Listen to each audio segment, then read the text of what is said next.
தமிழ்நாட்டில் சென்னை உள்ளிட்ட பல்வேறு பகுதிகளிலும் கிறிஸ்தவ தேவாலயங்களில் கிறிஸ்துமஸ் பண்டிகை கோலாகலமாக கொண்டாடப்பட்டது.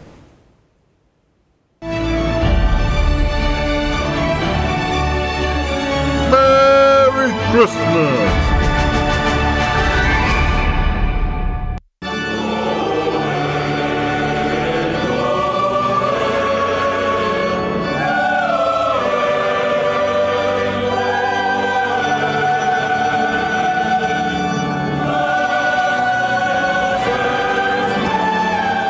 இயேசு கிறிஸ்து பிறப்பை வரவேற்கும் கிறிஸ்துமஸ் பண்டிகையையொட்டி சென்னையில் புகழ்பெற்ற சாந்தோம் தேவாலயத்தில் நள்ளிரவு முதலே சிறப்பு பிரார்த்தனை நடைபெற்றது. சென்னையின் பல்வேறு பகுதிகளில் இருந்தும் ஆயிரக்கணக்கானோர் பங்கேற்றனர்.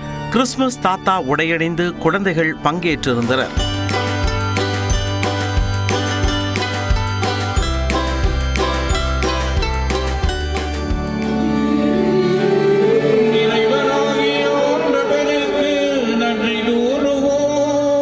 ரெட்டத்தலை ரிலீஸ் ஆகுது, அதுவும் கிறிஸ்மஸ் அன்னைக்கு அப்படின்னும் போது அவரை பார்த்துட்டு போயிடலாம் அப்படின்ட்டு. இது ஒரு நல்ல நாள்.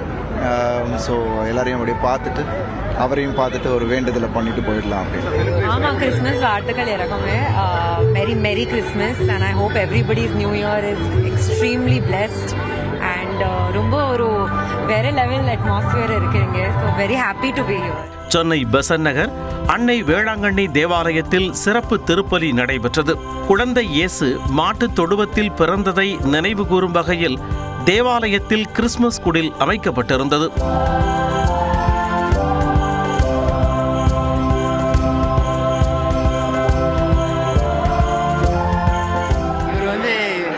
முஸ்லீம், அவர் வந்து இந்து. ஸோ அதனால் அவங்க ரெண்டு பேரும் செலிப்ரேட் பண்ணியிருக்க மாட்டாங்க. ஸோ அவங்களுக்கு தெரியாது இல்லை, அதனால் கூட்டிகிட்டு வந்து எஸ் ஃப்ரெண்ட்ஸுக்கும் நல்லா எல்லாருமே தெரியட்டும் அப்படின்னு சொல்லி. எனக்கு இது வருஷம் சென்னை வந்ததுக்கப்புறமா அந்த மாதிரி கிறிஸ்மஸ் வரை தான் ஃபஸ்ட் டைமாக இருக்குது. So it's very excited. ஏன்னா இங்கே ரொம்ப க்ரௌடாக இருக்குது. நாங்கள் எக்ஸ்பெக்ட் பண்ணவே இல்லை இவ்வளோ க்ரௌடாக இருக்குன்னு சொல்லிட்டு. ஃபஸ்ட் டைம் தான் வந்திருக்கேன். நான் இது வந்து எக்ஸ்பெக்ட் பண்ணவே இல்லை. ரொம்பவே சூப்பராக இருக்குது. க்ரௌட் நிறைய இருக்குது. நான் ரொம்ப என்ஜாய் பண்ணுறேன். நாட் ஒன்லி கிறிஸ்டியன்ஸ், எல்லா ரிலீஜியன்ஸுமே வருவாங்க. ஸோ அதனால கிறிஸ்மஸ் செலிப்ரேட் பண்ணுறதே இங்கே வரது ஒரு நல்ல வைபாக இருக்கு. நாகை மாவட்டம் வேளாங்கண்ணியில் உள்ள புனித ஆரோக்கிய அன்னை பேராலயத்தில் கிறிஸ்துமஸ் விழா நேற்று நள்ளிரவு கோலாகலமாக நடைபெற்றது. கீழை நாடுகளின் லூர்து நகர் என்ற பெருமையுடன் அழைக்கப்படும் வேளாங்கண்ணியில் சிறப்பு திருப்பலி மற்றும் ஆராதனைகள் நடைபெற்றன. திருப்பலிகளின் நிறைவில் நள்ளிரவில் இயேசு பிறப்பை அறிவிக்கும் வகையில் பேராலய அதிபர் இருதயராஜ் குழந்தை இயேசு சொரூபத்தை பக்தர்களுக்கு காண்பித்தார். நம்மீது தங்கி வழி நடத்தி ஆசீர்வதிப்பாராக.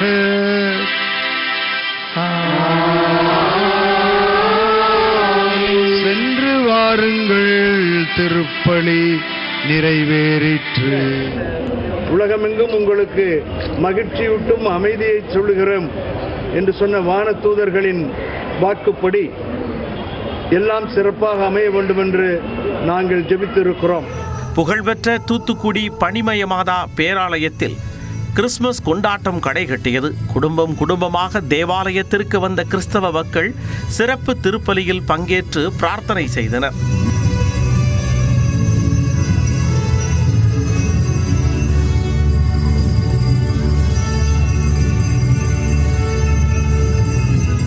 நெல்லை பாளையங்கோட்டை சவேரியார் பேராலயத்தில் சிறப்பு திருப்பலியுடன் கிறிஸ்துமஸ் கொண்டாடப்பட்டது.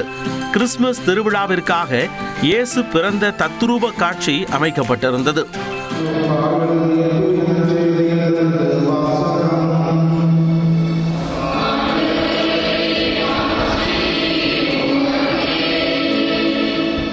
மதுரையில் பழமை வாய்ந்த கீழவாசல் தூய மரியன்னை பேராலயத்தில் கிறிஸ்துமஸ் பெருவிழா கொண்டாடப்பட்டது. கிறிஸ்துமஸையொட்டி வண்ண விளக்குகளால் பேராலயம் அலங்கரிக்கப்பட்டிருந்தது.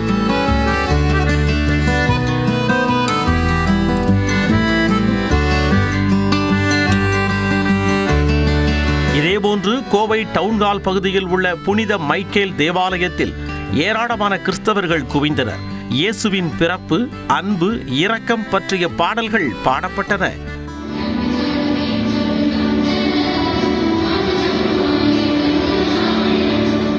கிறிஸ்துமஸ் பண்டிகையை முன்னிட்டு அனைத்து தேவாலயங்களும் வண்ண விளக்குகளால் அலங்கரிக்கப்பட்டிருந்தன. ஆராதனை முடிவில் ஒருவருக்கொருவர் கைகுலுக்கி வாழ்த்தையும் மகிழ்ச்சியையும் சமாதானத்தையும் பரிமாறிக்கொண்டனர். அரசு விரைவு போக்குவரத்து கழகத்திற்கு பல அச்சுகள் கொண்ட 20 அதிநவீன குளிர்சாதன சொகுசு பேருந்துகளை முதலமைச்சர் மு.க. ஸ்டாலின் கொடியசைத்து தொடங்கி வைத்தார். பேருந்தில் உள்ள வசதிகள் என்னென்ன விரிவாக பார்க்கலாம்.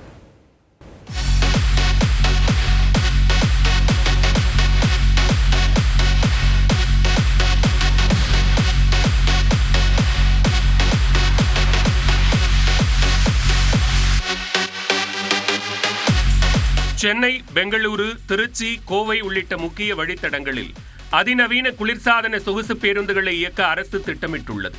இதில் முதற்கட்டமாக 34 கோடியே 30 லட்சம் ரூபாய் செலவில் 20 அதிநவீன குளிர்சாதன சொகுசு பேருந்துகளின் சேவையை சென்னை தீவுத்திடலில் நடைபெற்ற நிகழ்ச்சியில் முதலமைச்சர் மு.க. ஸ்டாலின் கொடியசைத்து தொடங்கி வைத்தார்.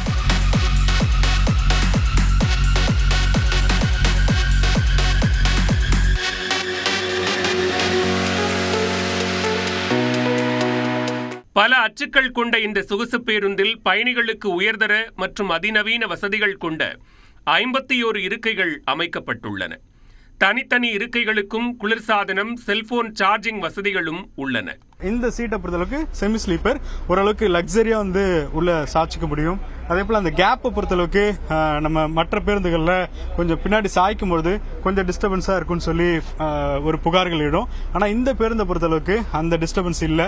ஏன்னா வால்வோ பொறுத்தளவுக்கு ஒரு லக்ஸரி பேருந்து, அதனால கொஞ்சம் மோர் கம்ஃபர்டபுள் அப்படிங்கறத பார்க்கலாம். அதே மாதிரி ஃபுட் ரெஃப்னு சொல்லுவாங்க, அதாவது கால் நமக்கு எந்த அளவுக்கு வசதியா வேணுமோ அதையும் நம்ம பயன்படுத்திக்கிட்டு நம்மளுடைய காலையும், வயசானவங்க ரொம்ப நேரம் காலை தொங்க போட்டு போனாங்கன்னா கால் அவங்களுக்கு அந்த வீக்கம்லாம் ஏற்படும். ஸோ அவங்களுக்காக இந்த வசதி செய்யப்பட்டிருக்கு.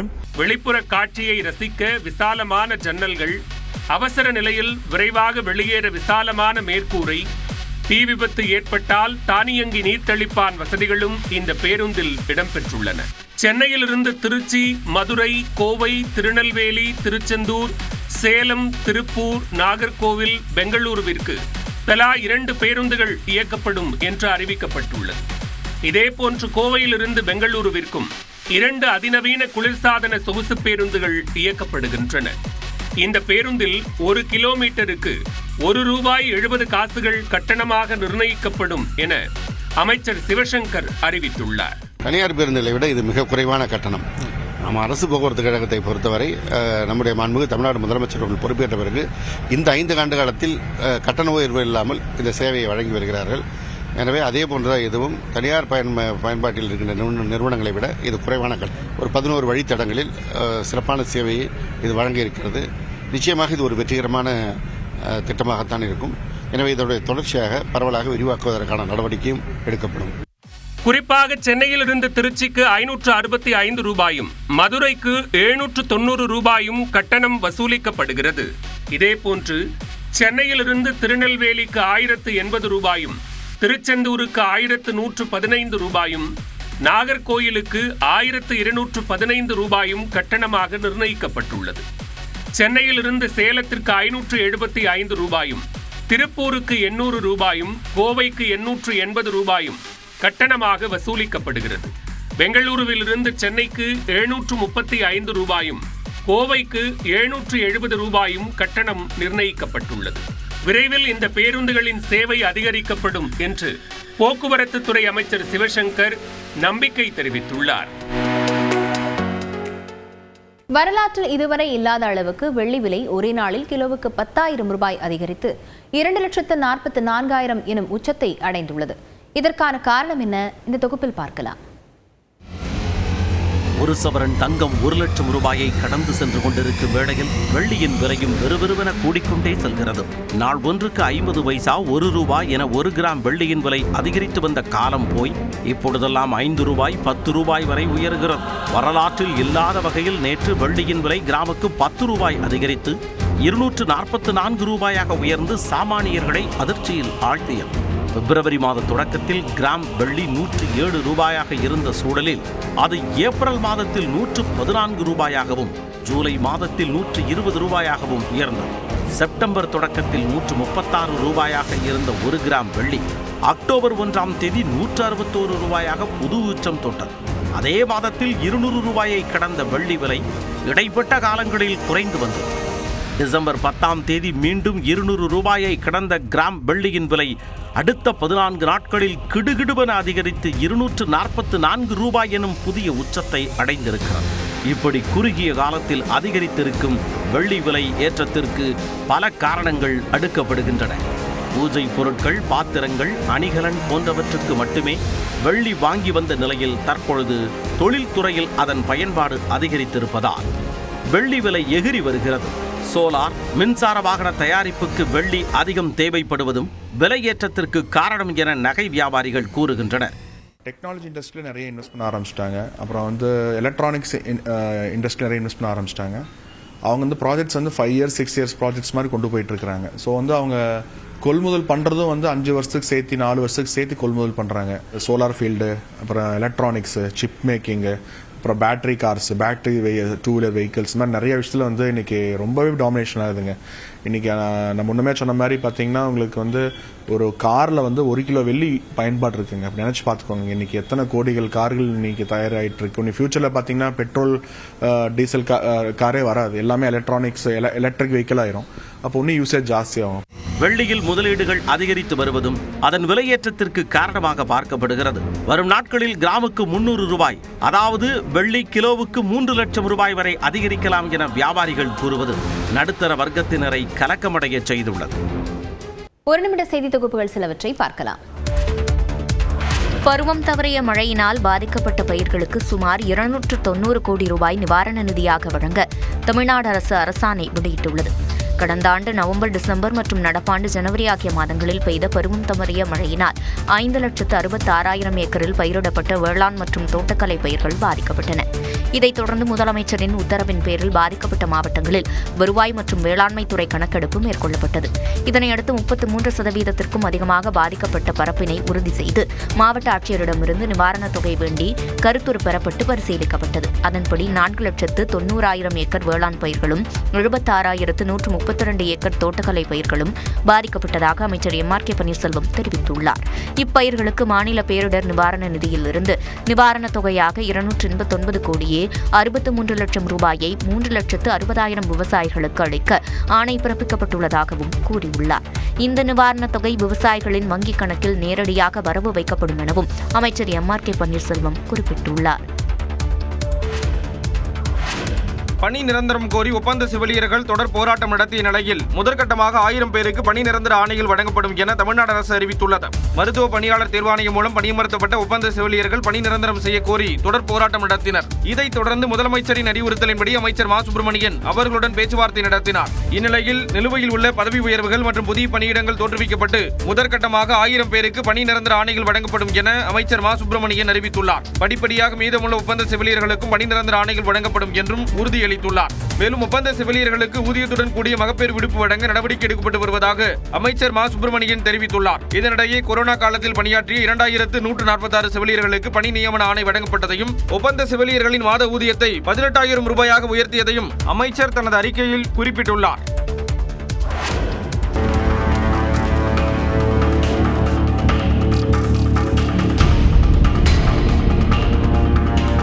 தொடர் விடுமுறை காரணமாக சொந்த ஊருக்கு செல்லும் மக்களால் ஸ்ரீபெரும்புதூர் அருகே சென்னை பெங்களூரு தேசிய நெடுஞ்சாலையில் 2 கிலோமீட்டர் தொலைவிற்கு வாகனங்கள் அணிவகுத்து நின்றன. தமிழ்நாட்டில் பள்ளிகளில் அரையாண்டு தேர்வு நிறைவடைந்து விடுமுறை அளிக்கப்பட்டது. இதனைத் தொடர்ந்து பெரும்பாலான மக்கள் தங்களது சொந்த ஊர்களுக்கு பயணம் மேற்கொண்டனர். சென்னையிலிருந்து தென் மாவட்டங்களுக்கு பொதுமக்கள் சென்றனர். பெங்களூரு செல்வதற்காகவும் சென்னை பெங்களூரு தேசிய நெடுஞ்சாலையில் அதிக அளவில் வாகனங்கள் சென்றன. மேலும் 6 வழிச்சாலைக்காக ஆங்காங்கே மேம்பால பணிகள் நடைபெறுவதால் காஞ்சிபுரம் மாவட்டம் ஸ்ரீபெரும்புதூர் அருகே போக்குவரத்து நெரிசல் ஏற்பட்டது. இதனால் வாகனங்கள் சுமார் 2 கிலோமீட்டர் தொலைவுக்கு அணிவகுத்து நின்றன.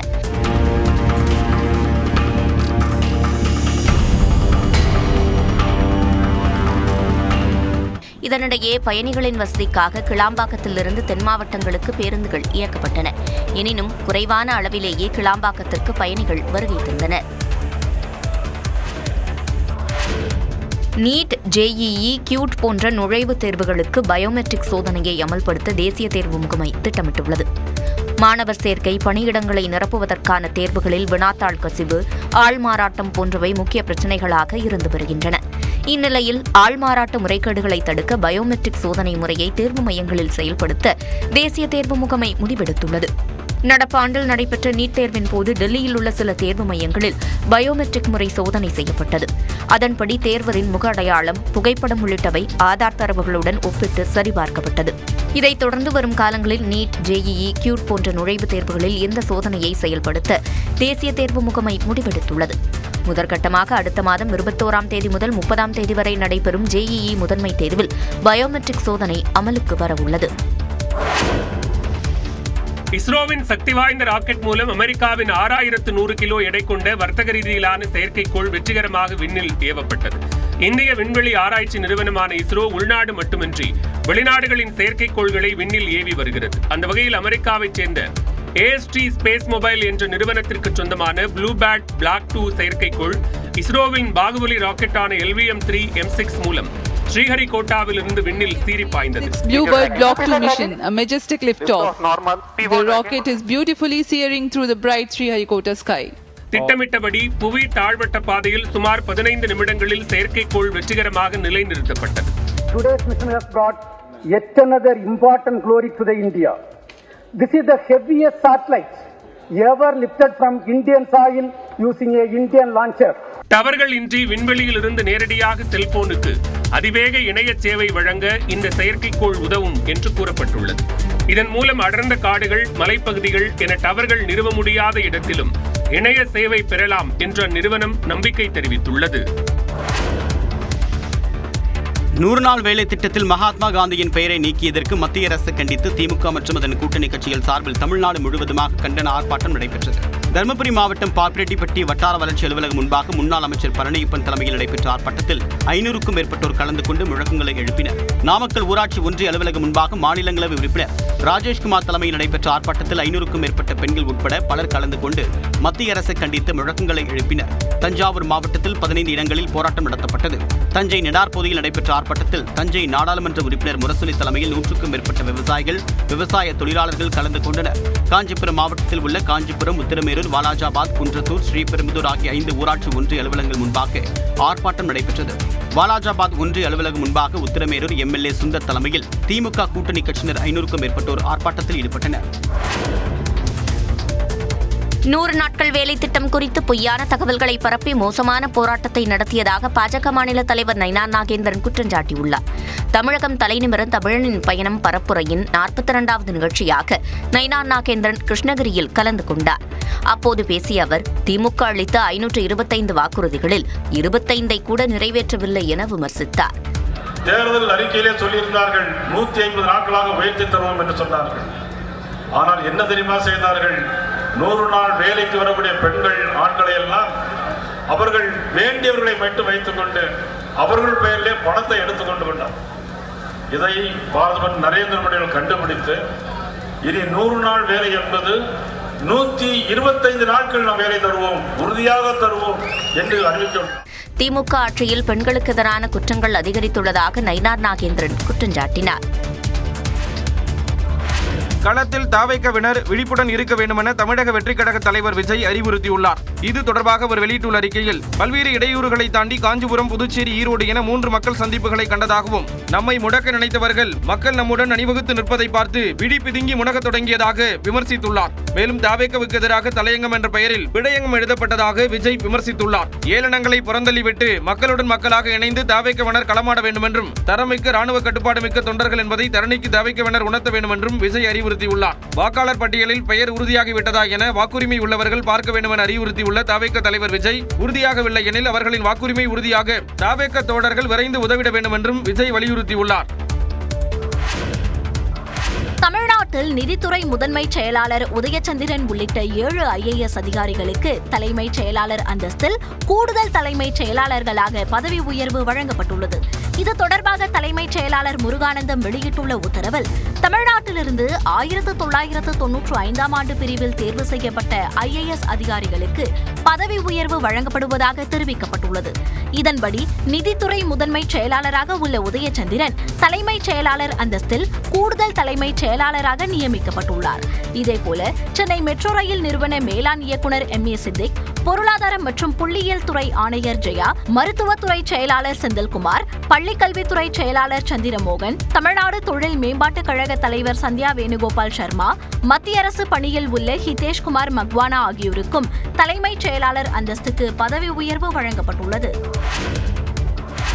திருவள்ளூரை அடுத்த ஆரம்பாக்கத்தில் சிறுமியை கடத்தி பாலியல் வன்கொடுமை செய்த வடமாநில தொழிலாளிக்கு இரட்டை ஆயுள் தண்டனை விதித்து போக்சோ நீதிமன்றம் அதிரடி தீர்ப்பு வழங்கியது. திருவள்ளூர் மாவட்டம் கும்மிடிப்பூண்டியை அடுத்த ஆரம்பாக்கத்தில் கடந்த ஜூலை மாதம் 12ஆம் தேதி 8 வயது சிறுமி கடத்திச் செல்லப்பட்டு பாலியல் வன்புணர்விற்கு ஆளாக்கப்பட்டார். இந்த சம்பவம் ஒட்டுமொத்த தமிழ்நாட்டை உலுக்கிய நிலையில் சிறுமிக்கு பாலியல் துன்புறுத்தல் அளித்த நபரை கண்டறிவதில் போலீசாருக்கு பல்வேறு சிக்கல்கள் நிலவின.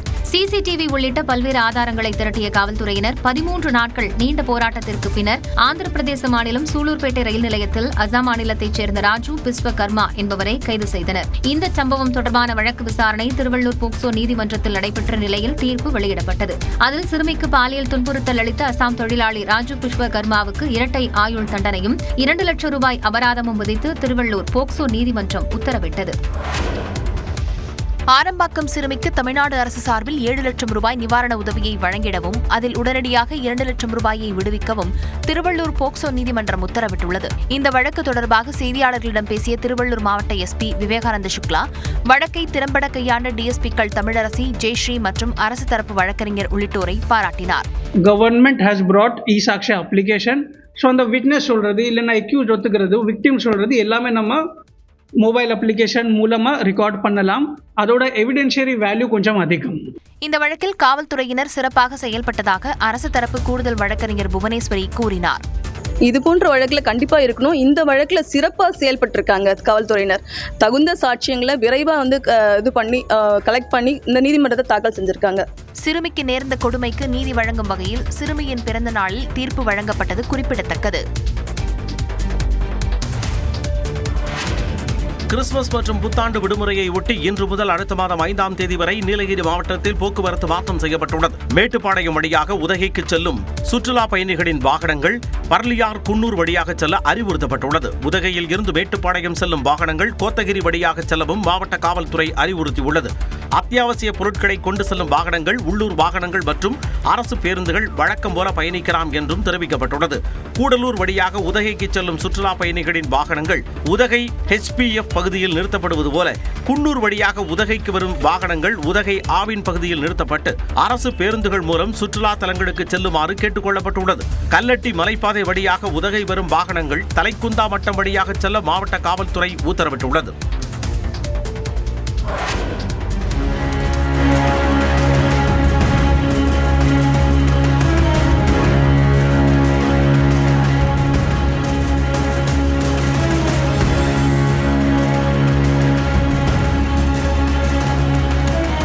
சேலம் அருகே ஷோரூம் கண்ணாடியை உடைத்துக் கொண்டு கார் சாலையில் தாறுமாறாக ஓடிய காட்சிகள் தான் இவை. சேலம் மாவட்டம் சங்ககிரியை அடுத்த திருச்செங்கோடு பிரதான சாலையில் தனியார் நிறுவனத்தின் கார் ஷோரூம் இயங்கி வருகிறது. ஷோரூமுக்கு கார் வாங்க வாடிக்கையாளர்கள் வந்தபோது நிறுவனத்தின் ஊழியர் ஒருவர் காரில் ஏறி வாடிக்கையாளர்களுக்கு கார் குறித்து விளக்கியுள்ளார். அப்போது திடீரென கார் கட்டுப்பாட்டை இழந்ததாக தெரிகிறது. ஷோரூமின் முகப்பு கண்ணாடியை உடைத்துக் கொண்டு வெளியேறிய கார் சாலையில் தாறுமாறாக ஓடி உயர் மின்னழுத்த கம்பத்தில் மோதி விபத்திற்குள்ளானது.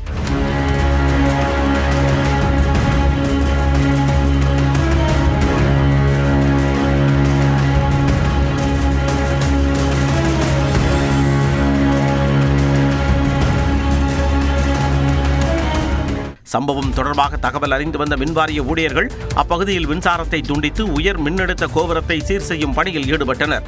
மேலும் சம்பவம் நடந்த நேரத்தில் கனரக வாகனங்கள் ஏதும் சாலையில் செல்லாததால் பெரும் விபத்து தவிர்க்கப்பட்டது. கேரளாவில் பரவி வரும் பறவை காய்ச்சல் எதிரொலியாக நாமக்கல்லில் உள்ள கோழிப் பண்ணைகளில் பாதுகாப்பு நடவடிக்கைகள் தீவிரப்படுத்தப்பட்டுள்ளன. கேரளாவில் ஆலப்புழா, கோட்டயம் மாவட்டங்களின் சில பகுதிகளில் உள்ள பண்ணைகளில் திடீரென கோழிகள், வாத்துகள் செத்துமடைந்தன. அதன் மாதிரிகளை சோதனை செய்தபோது பறவை காய்ச்சல் தொற்று இருப்பது உறுதி செய்யப்பட்டது. இதையடுத்து ஆலப்புழா, கோட்டயத்தில் பறவை காய்ச்சல் கண்டறியப்பட்ட பகுதிகளில் கோழி, காடை இறைச்சி, முட்டை ஆகியவற்றை விற்பனை செய்ய தடை விதிக்கப்பட்டுள்ளது. இந்நிலையில் தமிழகத்தில் உள்ள கோழிப் பண்ணைகளில் நோய் தடுப்பு நடவடிக்கைகள் தீவிரப்படுத்தப்பட்டுள்ளன. நாமக்கல் கோழிப் பண்ணைகளில் பணியாற்றும் தொழிலாளர்களுக்கு முகக்கவசம் அணிவிக்கப்பட்டு பண்ணை உள்ளே செல்லும் போதும் வெளியே வரும் போதும் மருந்து கலந்த திரவம் தெளிக்கப்படுகிறது. ஆண்டு முழுவதும் 365 நாளும் அந்த பயோசெக்யூரிட்டி ஸ்டாண்டர்ட் வந்து ஒரே மாதிரியாக மெயின்டைன் செய்கிறோம். உங்களுக்கு கேட்லேயே எல்லாமே கம்ப்ளீட்டா ஃபுட்பாத்து, வெஹிக்கிள் ஷவர் டிஸ்இன்ஃபெக்ட் பண்றோம்.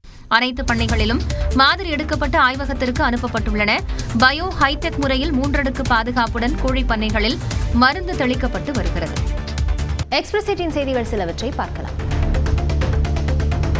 தமிழ்நாட்டில் வரும் சனி மற்றும் ஞாயிற்றுக்கிழமை நீர்நிலை பறவைகளின் கணக்கெடுப்பு நடத்தப்படும் என வனத்துறை தெரிவித்துள்ளது. வலசை வரும் காலத்தின் ஆரம்ப பகுதியில் உள்ள தரவு இடைவெளிகளை நிரப்பும் நோக்கில் இந்த தேதி தேர்வு செய்யப்பட்டிருப்பதாக குறிப்பிடப்பட்டுள்ளது. ஒவ்வொரு வனக்கோட்டத்திலும் குறைந்தபட்சம் 25 இடங்களில் நீர்நிலை பறவைகள் கணக்கெடுப்பு நடத்தப்படும் என்றும் வனத்துறை தெரிவித்துள்ளது.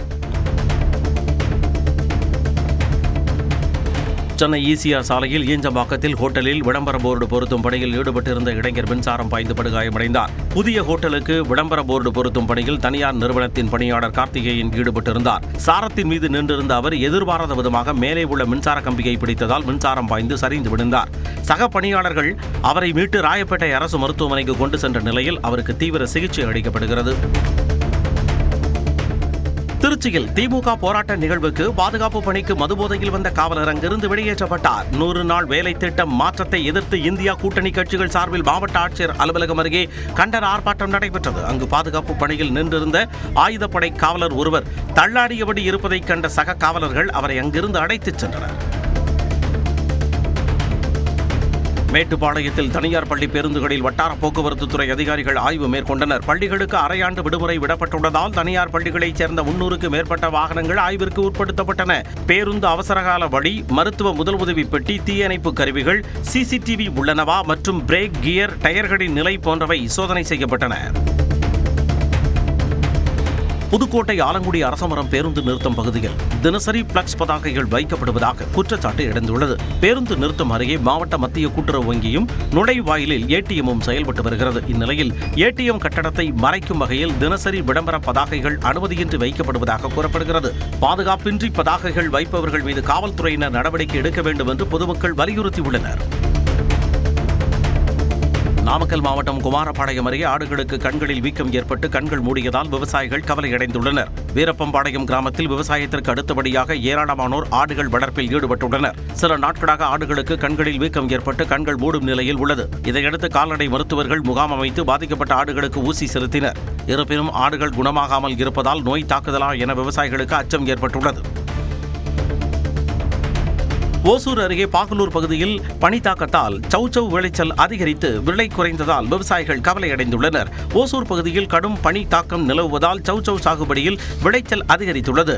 சந்தைகளுக்கு சௌச்சவ் வரத்தும் அதிகரித்ததால் 50 கிலோ மூட்டை 300 ரூபாய்க்கு விலை போகிறது. சில்லறையில் 1 கிலோ 10 முதல் 15 ரூபாய் வரை விற்பனை செய்வதால் கூலி மற்றும் போக்குவரத்து செலவிற்கு கூட வருவாய் கிடைக்கவில்லை என விவசாயிகள் வேதனை தெரிவிக்கின்றனர்.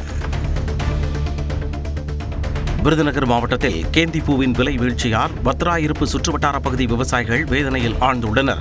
கீழக்கோட்டையூர், பூவானி உள்ளிட்ட பகுதிகளில் கேந்திப்பூ சாகுபடியில் ஈடுபட்ட விவசாயிகள் ஏக்கருக்கு 20,000 ரூபாய் வரை செலவு செய்துள்ளனர். கடந்த ஆண்டு கேந்திப்பூ 1 கிலோ 150 ரூபாய்க்கு மேல் விற்பனையான நிலையில் தற்பொழுது வரத்து அதிகரிப்பால் கிலோ 20 ரூபாய்க்கு விலை போவதாக விவசாயிகள் கவலை தெரிவித்தனர். கோத்தகிரி அருகே கட்டப்பட்டு தேயிலை தொழிற்சாலையில் நாட்டிலேயே முதல் முறையாக 100 கிலோவாட் சூரிய சக்தி திட்டம் தொடங்கப்பட்டது. புதுப்பிக்கத்தக்க எரிசக்தி ஆராய்ச்சி, அறிவு பரிமாற்றம் மற்றும் திறன் மேம்பாடு ஆகிய துறைகளில் ஒத்துழைப்பை முறைப்படுத்த நிலைத்தன்மை மற்றும் எரிசக்தி வல்லுநர்கள் சங்கம் மற்றும் தேசிய சூரிய சக்தி நிறுவனம் இடையே புரிந்துணர்வு ஒப்பந்தம் செய்யப்பட்டுள்ளது. சேலம் மாவட்டம் காட்பாடி திருவலம் பகுதியில் நள்ளிரவில் வீட்டில் புகுந்த திருடர்கள் 45 சவரன் தங்க நகைகளை கொள்ளையடித்து தப்பினர். கண்டிப்பேடு பிள்ளையார் கோவில் தெருவில் குணசேகரன் என்பவருக்கு அருகருகே 2 வீடுகள் இருக்கும் நிலையில் இரவில் ஒரு வீட்டை பூட்டிவிட்டு மற்றொரு வீட்டில் குடும்பத்தினருடன் உறங்கியுள்ளார். பூட்டிய வீட்டின் பின்பக்க ஜன்னல் கம்பிகளை வளைத்து உள்ளே புகுந்த திருடர்கள் பீரோவில் இருந்த 45 சவரன் நகைகள், 500 கிராம் வெள்ளி பொருட்கள், 1,50,000 ரூபாய் ரொக்கம் ஆகியவற்றை திருடிச் சென்றனர். சென்னை ராயபுரம் அரசு ஸ்டான்லி மருத்துவமனையில் கஞ்சா செடி வளர்த்த சம்பவம் பரபரப்பை ஏற்படுத்தியது. கிருமி நீக்கல் மைய கட்டடம் அருகே 3 அடி அளவில் இருந்த செடி கஞ்சா போல் இருப்பதாக பலரும் கூறினர். தகவல் அறிந்து சென்ற காவலர்கள் ஆய்வுக்கு பின் கஞ்சா செடி என்று உறுதி செய்து அதனை வேரோடு பிடுங்கிச் சென்றனர். சமூக விரோதிகள் வேலையா அல்லது இயற்கை சூழலால் செடி வளர்ந்ததா என காவல்துறையினர் விசாரணை மேற்கொண்டுள்ளனர்.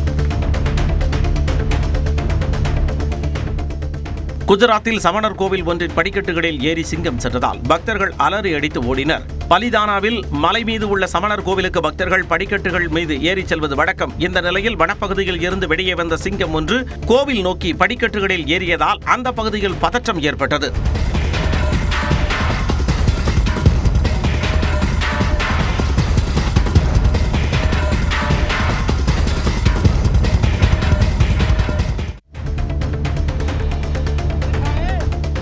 உன்னாவ் பாலியல் வழக்கில் குற்றம் சாட்டப்பட்ட குல்தீப் செங்காருக்கு ஜாமீன் வழங்கியதை எதிர்த்து பாதிக்கப்பட்ட பெண்ணின் தாயை போலீசார் குண்டுக்கட்டாக தூக்கிச் சென்று கைது செய்தனர். 2017 உன்னாவ் பாலியல் வன்கொடுமை வழக்கில் முன்னாள் பாஜக எம்எல்ஏ குல்தீப் சிங் செங்காருக்கு டெல்லி உயர்நீதிமன்றம் ஜாமீன் வழங்கியது. இதை எதிர்த்து டெல்லியில் போராட்டம் நடத்திய பாதிக்கப்பட்ட பெண்ணின் தாய் மற்றும் சமூக ஆர்வலர்களை காவல்துறையினர் கைது செய்தனர்.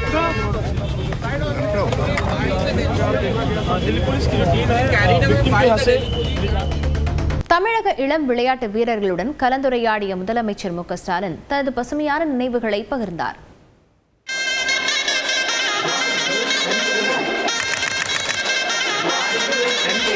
தமிழ்நாட்டில் இளம் தலைமுறை விளையாட்டு வீரர்களுடன் முதலமைச்சர் மு க ஸ்டாலின் கலந்துரையாடிய வைப் வித் MKS நிகழ்ச்சியின் வீடியோ வெளியானது.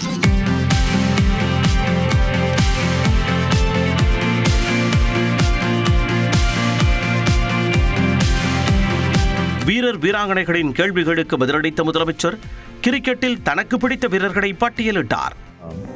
கபில் தேவ் எனக்கு ரொம்ப பிடிக்கும். ஏன்னா அவர் சாதாரண குடும்பத்தில் பிறந்து படிப்படியாக வளர்ந்து முன்னுக்கு வந்தவர். அவர் அது மட்டும் இல்லாமல் இந்தியாவுக்கே வேர்ல்டு கப்பை வாங்கி கொடுத்த முதல் ஒரு கேப்டனாக இருந்தவர் கபில் தேவ். அதனால் ரொம்ப பிடிக்கும் எனக்கு. அதுக்கப்புறம் கவாஸ்கர், அதை தொடர்ந்து டெண்டுல்கர், தோனி. பள்ளியில் முதலில் ஹாக்கி விளையாடியதாகவும் மலரும் நினைவுகளை பகிர்ந்த முதலமைச்சர் கிரிக்கெட்டின் மீது தனக்கு இருந்த ஆர்வத்தை உற்சாகத்துடன் வெளிப்படுத்தினார். ஊரில் படிச்சுட்டு இருக்கும்போது ஸ்ட்ரீட்டில் கிரிக்கெட் விளையாண்டுருக்கோம். எங்கள் ஃபாதரே கிரிக்கெட் விளையாண்டுருக்காரு, தலைவர். அவருக்கு நம்ம போலிங்லாம் போட்டிருக்கேன். நான் போலர். எனக்கு அதில் ஆஃப் ஸ்பின் தான் நல்லா போடுவேன் நான். அது மட்டும் இல்லாமல் ஸ்கூலில் படிக்கும்போது பார்த்தீங்கன்னா புக் கிரிக்கெட் விளையாடுவோம். சினிமா ஆக்டர்ஸு கிரிக்கெட் மேட்ச் போட்டு சேப்பாக்கில் அதுக்கு நடந்த மேட்ச்சில் நான் கலந்துக்கிட்டப்போ நான் என்னோடய டீமில் எங்கள் சினிமா நடிகர் டீமில் நான் போலராக என்னை செலக்ட் பண்ணிட்டாங்க. 3 விக்கெட் எடுத்தப்போ டி ராஜேந்திர சன் இருக்கார், அவர் சிலம்பரசன், அவர் ஆப்போசிட் டீம் விளையாண்டாரு. நடிகர் நெப்போலியன் விக்கெட்டு, இன்னொருத்தர் சரியாக போல 3 விக்கெட் எடுத்தாங்க. தோனியின் குணாதிசயங்களையும் சுவாரஸ்யத்துடன் முதலமைச்சர் குறிப்பிட்டார். தோனியுடைய கேப்டன்ஷிப் ரொம்ப பிடிக்கும். காரணம் ரொம்ப ஸ்மைலாக, ஸ்வீட்டாக, ஸ்மார்ட்டாக, சைலண்ட்டாக, எந்த வித டென்ஷன் ஆகாமல் அவர் கேப்டன்ஷிப் பண்ணுறாரு பாருங்க, அது ரொம்ப பிடிக்கும். பெரிய வழிகாட்டியாக இருக்கிறார். இவ்வளோ வயது கடந்து போனாலும் இன்னும் அவர் விளையாடணும் அப்படின்னு சில ரசிகர்கள் ஆர்வத்தோடு காத்துட்ருக்காங்க பாருங்க, அதுதான் காரணம். இளைஞர்களிடம் அதிகரித்திருக்கும் செல்போன் பயன்பாடு பற்றியும் முதலமைச்சர் பேசியது கவனிக்க வைத்தது. நான் இப்போ இங்கே ஃபங்க்ஷன் வரும்போது பார்த்துட்டே வந்தேன். ஒரு 25 இடத்துலையாவது 25 பேராவது ஃபோனை பார்த்துக்கிட்டே ஃப்ளாட்டாக நடந்து போயிட்டுருக்குறாங்க. அப்படிப்பட்ட இளைஞர்கள் அதில் அதிகம் கவனம் செலுத்துறதை விட ஓய்வு கிடைக்கிற போது, வாய்ப்பு கிடைக்கிற போது விளையாட்டுத்துறையிலையும் அதிக கவனம் செலுத்தணும் அப்படிங்கிறது ஆசை எனக்கு.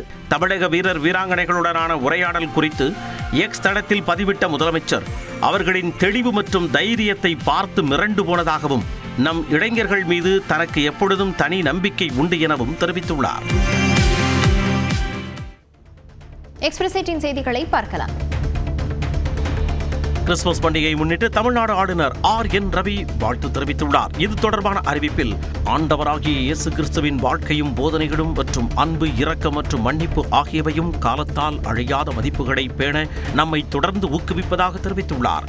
இந்த புனித பண்டிகை அனைவரையும் உள்ளடக்கிய மற்றும் இணக்கமான சமூகத்திற்கான நமது உறுதிப்பாட்டை வலுப்படுத்தும் என்றும் ஆளுநர் குறிப்பிட்டுள்ளார். ஆற்காடு அருகே சென்னை பெங்களூர் தேசிய நெடுஞ்சாலையில் மேம்பாலத்தின் இறுதிக்கட்ட பணியின் காரணமாக சர்வீஸ் சாலை வழியாக வாகனங்கள் இயக்கப்படுவதால் கடும் போக்குவரத்து நெரிசல் நிலவுகிறது. கூட்டுத்தாக்கு அருகே மேம்பால பணி நடைபெறுவதால் சர்வீஸ் சாலையில் வாகனங்கள் திருப்பிவிடப்பட்டுள்ளது. இதனால் நீண்ட தூரத்திற்கு வாகனங்கள் அணிவகுத்து ஆமை வேகத்தில் நகர்கின்றன. மேம்பால பணியை விரைந்து முடிக்க வாகன ஓட்டிகள் வலியுறுத்தியுள்ளனர்.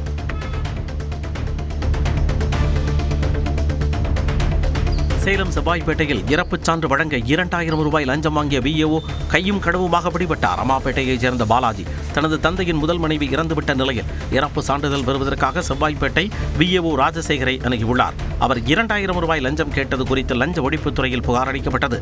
இதையடுத்து பாலாஜியிடம் இருந்து லஞ்சப்பணம் பெற்றபோது விஏஓ ராஜசேகரை லஞ்ச ஒழிப்புத்துறை காவலர்கள் கைது செய்தனர். தஞ்சாவூர் மாவட்டம் ஐயம்பேட்டை அருகே அரசு பேருந்தும் லாரியும் நேருக்கு நேர் மோதிய விபத்தில் 10 பேர் படுகாயமடைந்தனர். திருச்சியில் இருந்து காரைக்கால் நோக்கி சென்ற பேருந்து தண்டங்கோரை வளைவில் திரும்பிய போது எதிரே வந்த பார்சல் சர்வீஸ் லாரி மீது மோதியது. காயமடைந்த பேருந்து, லாரி ஓட்டுநர்கள் மற்றும் பயணிகள் தஞ்சை அரசு மருத்துவமனையில் அனுமதிக்கப்பட்டனர். விபத்து காரணமாக அப்பகுதியில் கடும் போக்குவரத்து நெரிசல் ஏற்பட்டது. தென்காசி மாவட்டம் கடையம் அருகே மேட்டூரில் கிறிஸ்துமஸ் பண்டிகையை ஒட்டி ஆண்கள் மட்டுமே கலந்து கொண்ட வினோத வழிபாடு நடத்தப்பட்டது. பல ஆண்டுகளுக்கு முன்பு ஏற்பட்ட ஒரு கொடிய நோயில் இருந்து மக்களை காக்க நேர்த்திக்கடனாக பாயாசம் தயாரித்து மக்களுக்கு வழங்கியதாக கூறப்படுகிறது. அதன்பின் நோயின் தாக்கம் குறைந்ததை நினைவுகூரும் வகையில் ஆண்டுதோறும் இந்த வழிபாடு கடைபிடிக்கப்படுகிறது. அந்த வகையில் நேற்று மேட்டூர் சிஎஸ்ஐ ஆலயத்தில் ஆண்கள் மட்டுமே கலந்து கொண்டு பாயாசம் தயாரித்து பொதுமக்களுக்கு வழங்கினர். கிறிஸ்துமஸ் பண்டிகையை முன்னிட்டு தேமுதிக பொதுச் செயலாளர் பிரேமலதா விஜயகாந்த் வாழ்த்து தெரிவித்துள்ளார். அவரது அறிக்கையில் பகைவரிடத்திலும் அன்பு காட்ட வேண்டும் என்றும் இருப்பதை இல்லாதவர்களுடன் பகிர்ந்து கொள்ள வேண்டும் என்று மக்களுக்கு போதித்தவர் இயேசுபிரான் என்றும் குறிப்பிட்டுள்ளார். தன்னலமற்ற சேவையாற்றும் மனப்பாங்கை கிறிஸ்துமஸ் நமக்கு கற்றுத் தருவதாகவும் கூறியுள்ளார். இலங்கை கடற்படையினரால் நடுக்கடலில் கைது செய்யப்பட்ட 12 இந்திய மீனவர்களை மீட்க நடவடிக்கை எடுக்க கோரி வெளியுறவுத்துறை அமைச்சர் ஜெய்சங்கருக்கு பாஜக தமிழக தலைவர் நயினார் நாகேந்திரன் கடிதம் எழுதியுள்ளார். அதில் இந்த துரதிருஷ்டவசமான சம்பவத்தால் கைது செய்யப்பட்ட ராமேஸ்வரம் மற்றும் தங்கச்சி மடத்தைச் சேர்ந்த மீனவர்களின் குடும்பங்கள் மிகுந்த மன உளைச்சலுக்கு ஆளாகியிருப்பதாக தெரிவித்துள்ளார். பண்டிகை காலம் நெருங்கி வரும் சூழலில் மீனவர்களையும் படகுகளையும் விடுவிக்க விரைந்து நடவடிக்கை எடுக்க வேண்டும் என்றும் வலியுறுத்தியுள்ளார். கிறிஸ்துமஸ் பண்டிகையொட்டி சென்னை திருவொற்றியூரில் 50 அடி உயரத்தில் அமைக்கப்பட்டுள்ள கிறிஸ்துமஸ் மரத்தை பொதுமக்கள் ஆர்வத்துடன் பார்வையிட்டு செல்ஃபி எடுத்து மகிழ்ந்தனர். முன்னதாக தேவாலய பங்குத்தந்தை மற்றும் தொழிலதிபர் அரவிந்தன் இந்த கிறிஸ்துமஸ் மரத்தை ரிப்பன் வெட்டி தொடங்கி வைத்து சிறுவர்களுக்கு கேக் மற்றும் சாக்லேட் வழங்கினர். கோவை மருதமலை அடிவாரத்தில் குடியிருப்பு பகுதியில் சுட்டித் திரிந்த கருஞ்சிறுத்தை குட்டியின் வீடியோ வெளியாகியுள்ளது.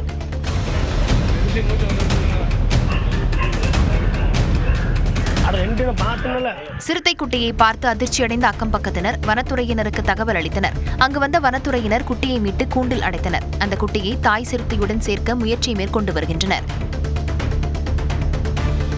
திருஇந்தளூர் பரிமளரங்கநாதர் கோயிலில் பகல்பத்து உற்சவத்தின் 5ஆம் நாளையொட்டி படியேற்ற சேவை விமர்சையாக நடைபெற்றது. ஆலயத்தில் ஒவ்வொரு படிக்கும் 4 தமிழ் பாசுரங்கள் பாடப்பட்டன. ஒவ்வொரு படியாக பெருமாளை பல்லக்கில் தாலாட்டுவது போல் தாலாட்டி 5 படிகள் கடந்து கர்ப்பகிரகத்தில் எழுந்தருளினார். தொடர்ந்து தீபாராதனை காட்டப்பட்டது. குவைத் நாட்டில் உயிரிழந்த திருவண்ணாமலையைச் சேர்ந்த பெண்ணின் உடலை மீட்டு தாயகம் கொண்டுவர நடவடிக்கை எடுக்க கோரி மாவட்ட ஆட்சியரிடம் அவரது குடும்பத்தினர் மனு அளித்தனர். ஆவூரை அடுத்த பன்னியூரைச் சேர்ந்த சித்ரா குவைத் நாட்டில் வீட்டு வேலை செய்து வந்த நிலையில் திடீரென உயிரிழந்துள்ளார். சித்ராவின் மரணத்தில் சந்தேகம் இருப்பதாக குடும்பத்தினர் குற்றஞ்சாட்டியுள்ளனர். அங்கிருந்த ஓனர் எங்கள் அம்மாவை கொடுமைப்படுத்தினதாகவும் அவங்கள அரெஸ்ட் பண்ணி வச்சிருக்கிறதாகவும் எங்களுக்கு வந்திருக்கு. அது என்ன ஏதுன்னு நீங்கள் தான் விசாரிச்சு சொல்லுங்கள். மகாராஷ்டிராவில் 20 ஆண்டுகளுக்கு பிறகு உத்தவ் தாக்கரேவும் ராஜ் தாக்கரேவும் கைகோர்த்துள்ளனர். மும்பை மாநகராட்சி தேர்தலை முன்னிட்டு இருவரும் இணைந்திருக்கும் சூழலில் அதன் பின்னணியை சற்று விரிவாக பார்க்கலாம். மகாராஷ்டிராவில் மராத்தியர்களை மையப்படுத்தி சிவசேனா கட்சியை நிறுவினார் பால் தாக்கரே. இந்துத்துவா கொள்கையுடன் மிக பெரும் அரசியல் கட்சியாக சிவசேனா உருவெடுக்க 2006ஆம் ஆண்டு அந்த கட்சியில் பிளவு ஏற்பட்டது. பால் தாக்கரேவின் சகோதரர் ஸ்ரீகாந்தின் மகனான ராஜ் தாக்கரேவுக்கு கட்சியில் செல்வாக்கு அதிகரித்து வந்த நேரம் அது. அந்த சமயத்தில் பால் தாக்கரேவின் மகன் உத்தவுக்கு முக்கியத்துவம் அளிக்கப்பட ராஜ் தாக்கரேவும் கொஞ்சம் கொஞ்சமாக ஓரம் கட்டப்பட்டதாக சொல்லப்பட்டது. இதனால் சிவசேனாவில் இருந்து அதிரடியாக வெளியேறிய ராஜ் தாக்கரே மகாராஷ்டிரா நவ நிர்மான் சேனா கட்சியை ஆரம்பித்தார். இது சிவசேனா கட்சியில் மிகப்பெரிய தாக்கத்தை ஏற்படுத்தியது. உத்தவ் தாக்கரே, ராஜ் தாக்கரே என இரு சகோதரர்களின் பிரிவு மகாராஷ்டிராவில் பாஜக காலூன்றி வளரவும் வழிவகுத்தது. 2019ஆம் ஆண்டு சட்டப்பேரவை தேர்தலில் காங்கிரஸ், தேசியவாத காங்கிரஸ் கட்சிகளுடன் கூட்டணி அமைத்து முதல்வர் இருக்கையில் அமர்ந்தார் சிவசேனாவின் உத்தவ் தாக்கரே. ஆனால் 2022ஆம் ஆண்டில் சிவசேனாவில் இருந்து தனது ஆதரவு எம்எல்ஏக்களுடன் ஏக்நாத் ஷிண்டே பெரும் பலத்துடன் பிரிந்து பாஜகவுடன் கைகோர்க்க காட்சிகள் மாறின. ஏக்நாத் ஷிண்டே அப்போது முதல்வராக பதவியேற்றார். அவருக்கே கட்சியும் சின்னமும் சொந்தம் என தேர்தல் ஆணையம் அறிவித்தது. அப்போதில் இருந்து ஷிண்டே பிரிவு உத்தவ் பிரிவாக மாறி சிவசேனா கட்சி துண்டானது. 2024ஆம் ஆண்டு தேர்தலிலும் சிவசேனாவின் உத்தவ் பிரிவு பெரிய தாக்கத்தை ஏற்படுத்தவில்லை. பாஜக மீண்டும் பெரும் பலத்துடன் அரியணையில் அமர்ந்தது. இப்படி தேர்தலில் சறுக்கலை சந்தித்து வரும் உத்தவ் தாக்கரே தனது சவாலான காலகட்டத்தில் சகோதரர் ராஜ் தாக்கரேவுடன் கைகோர்த்திருக்கிறார். மகாராஷ்டிராவில் சட்டப்பேரவை தேர்தலுக்கு நிகராக கருதப்படும் மும்பை மாநகராட்சி தேர்தலை குறிவைத்து பிரிந்து போன சகோதரர்களின் கட்சி சேர்ந்துள்ளது. இரு சகோதரர்களும் ஒரே மேடையில் தோன்றி இதற்கான அறிவிப்பை வெளியிட்டனர். दिवसची प्रतीक्षा महाराष्ट्र करत होता. ती शिवसेना आणि महाराष्ट्र नवनिर्माण सेनेची युती झाली हे आज आम्ही आपल्याला जाहीर करत आहोत. मुंबईच्या चिंधड्या उडवायच्या हे मनसुबे त्यावेळेला ज्यांना मुंबई पाहिजे होती त्यांचेच प्रतिनिधी जे वरती दोघं जण वरती म्हणजे इकडे नाही दिल्लीत बसलेले आहेत त्यांचे मनसुबे आहेत. 20 ஆண்டுகளுக்கு பிறகு பகையை மறந்து இரு சகோதரர்களும் கைகோர்த்திருப்பது மகாராஷ்டிரா அரசியலில் கவனம் பெற்றுள்ளது. உத்தவ் தாக்கரே, ராஜ் தாக்கரே இருவரும் தாக்கத்தை ஏற்படுத்துவார்களா என்பது உள்ளாட்சி தேர்தல் முடிவில் தெரிந்துவிடும்.